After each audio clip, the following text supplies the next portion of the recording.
Dear student, आप सभी का स्वागत है। आज हम सीखेंगे लाइन एंड एंगल्स के बारे में। ये ज्योमेट्री का बेसिक चैप्टर है, तो हम इसके बारे में सीखेंगे। सबसे पहले हम ध्यान देंगे इन पिक्चर्स पर। आप देख रहे होंगे इधर एक डोर की पिक्चर, वॉल की है, एक चेयर की है। जब हम इन फोटो को देखते हैं, यहाँ देखिए एक डोर में इधर लाइन है, इधर भी लाइन है, इधर भी लाइन है, इधर भी लाइन है।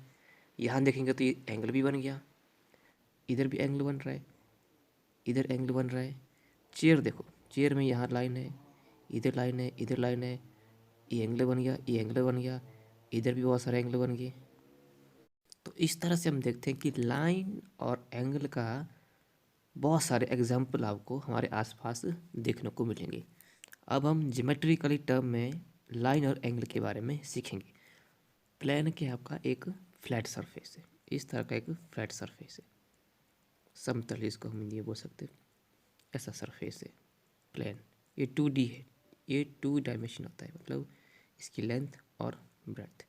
हम सिंपली प्लेन को समझना चाहे, जो टेबल है, जो टेबल का आपका ये टॉप सरफेस है, ये आपका प्लेन है। यदि हमारे पास नोटबुक है तो नोटबुक का जो पेज है जिसमें हम लिख रहे हैं वो भी एक प्लेन फ्लैट सरफेस है। तो ये सारा किसका, ये प्लेन का एग्जाम्पल, इसको हम बोलेंगे प्लेन। उसके बाद हम सीखेंगे पॉइंट। पॉइंट क्या है? Point it is a dot on plane. हमने प्लेन अभी सीखा। ये हमारे पास कोई प्लेन है, इसमें कोई डॉट है, वो आपका पॉइंट है। ठीक है, इस पॉइंट का ना तो कोई थिकनेस होती है, या फिर दूसरे शब्द हम क्या बोलेंगे, point is an exact position on a plane surface. ये आपका प्लेन सरफेस है, इधर पॉइंट है, तो ये पॉइंट आपका एग्जैक्ट पोजीशन शो कर रहा है। तो हम पॉइंट को ऐसे भी समझ सकते हैं। और पॉइंट को हम जब भी लिखेंगे उसको हम लिखेंगे कैपिटल लेटर में। फॉर एग्जाम्पल हम बोलेंगे पॉइंट ए। यदि हमने पॉइंट ए बोला तो हम ए कैपिटल लिखेंगे, क्योंकि पॉइंट को हम डिनोट करेंगे हमेशा कैपिटल लेटर में से। या पॉइंट बी, पॉइंट सी, तो हम जो भी हम ए बी सी जो भी लिखेंगे हम वो सारा कैपिटल में होगा पॉइंट के केस में। अब हम जानेंगे लाइन के बारे में कि लाइन क्या है। It has no end point.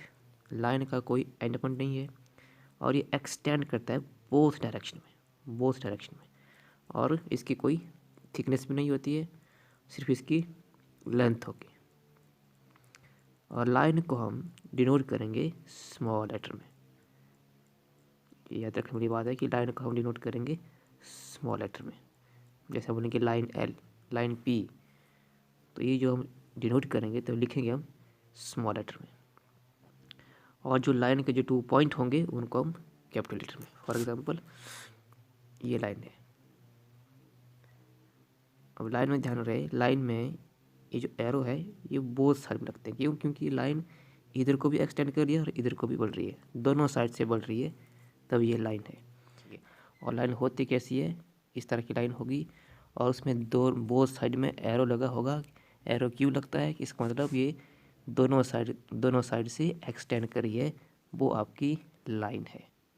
Next है लाइन सेगमेंट। ये क्या है? It is A part of line, line का ही पार्ट है, विद 2 फिक्स्ड एंड पॉइंट। लेकिन इसमें हमारे 2 फिक्स्ड एंड पॉइंट होंगे और इसकी भी थिकनेस नहीं होगी, लेकिन फिक्स्ड लेंथ होगी। लाइन के केस में क्या था? फिक्स्ड लेंथ नहीं थी, लेकिन लाइन सेगमेंट में क्या है? फिक्स्ड लेंथ है। कैसे? अभी मैं आपको दिखाता हूँ। ये है सपोज, ये आपका लाइन सेगमेंट है ए बी। अब यहाँ देखिए, यहाँ पर एरो नहीं लगा है, यहाँ पर एरो नहीं लगा है, यहाँ पर आपके पॉइंट लगा है। इसका मतलब ये लाइन यहीं पर ख़त्म है। तो ये क्या है आपका? ये आपका लाइन सेगमेंट है, इसको बोलेंगे हम लाइन सेगमेंट, क्योंकि इसकी जो फिक्स्ड एंड पॉइंट है, ये आपका ये फर्स्ट एंड पॉइंट है और ये सेकंड एंड पॉइंट है, तो इसको हम बोलेंगे लाइन सेगमेंट। है क्या? ये लाइन का ही पार्ट है, लेकिन इसमें फिक्स्ड, इसमें आपके 2 फिक्स्ड एंड होंगे, बस यही आपका लाइन सेगमेंट है। अगला है रे। When A line segment is extended in one direction. Line segment हमने क्या पढ़ा था, इसके टू एंड फिक्स एंड होते हैं। और क्या बोलता है, जब इसका जो लाइन सेगमेंट है उसका जो एक्सटेंड इन वन डायरेक्शन, यदि हम वन डायरेक्शन उसको एक्सटेंड करते हैं, तो मैंने इधर एरो लगा दिया, यदि हम लाइन सेगमेंट को एक डायरेक्शन से एक्सटेंड करते हैं तो आपके पास रे बन जाता है। तो ये आपका रे का डायग्राम है। इसका एक एंड फिक्स है और दूसरा एक्सटेंड बढ़ रहा है। और इसका याद रहे, रे में एक एंड पॉइंट होगा और दूसरा एक्सटेंड करेगा, तो ये आपका रे है। अगला है हमारे पास एंगल। एंगल क्या है, when two rays have a common initial point. Ray की बात हो रही है, टू रेज, कोई दो रे है। सपोज आपके पास ये एक रे है और ये दूसरी रे है, ये इसका इनिशियल पॉइंट है और ये एंड पॉइंट, ये आपकी दूसरी रे। रे में एंगल में क्या बोला है, जब आपके पास टू रेज है, इनका जो ये इनिशियल पॉइंट है ये सेम होगा, कॉमन होगा, तो एंगल बनेगा। लिखा है यहाँ पर एन एंगल इज फॉर्म्ड। कैसे, ये एक रे है और ये दूसरी रे है, तो ये जो इनिशियल पॉइंट है ये जब सेम हो गया तो ये एंगल बन गया, ये बन गया एंगल।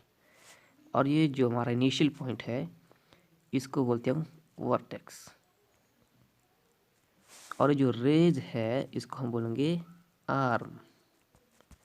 तो ये आपका एंगल बन गया। एंगल हमेशा कैसे बनेगा, कोई भी जब टू रेज का इनिशियल पॉइंट सेम होगा तो आपके पास एंगल बनेगा, या फिर कोई टू लाइन इंटरसेक्ट करेगी तब भी एंगल बनेगा। ये देखो एंगल है। तो सिंपली हम क्या समझेंगे, एंगल कब बनेगा, जब भी टू रेज का इनिशियल पॉइंट सेम होगा तो एंगल बनेगा।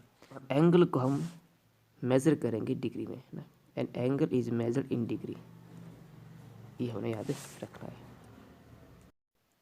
तो हमने क्या पढ़ा, पॉइंट पढ़ा, फिर लाइन पढ़ा, फिर लाइन सेगमेंट पढ़ा, फिर रे पढ़ा, फिर हमने एंगल पढ़ा। एंगल मतलब एंगल कैसे बनता है, जब टू रेज का इनिशियल पॉइंट सेम हो तो एंगल बनता है। यहाँ से आगे हम नेक्स्ट वीडियो में देखेंगे।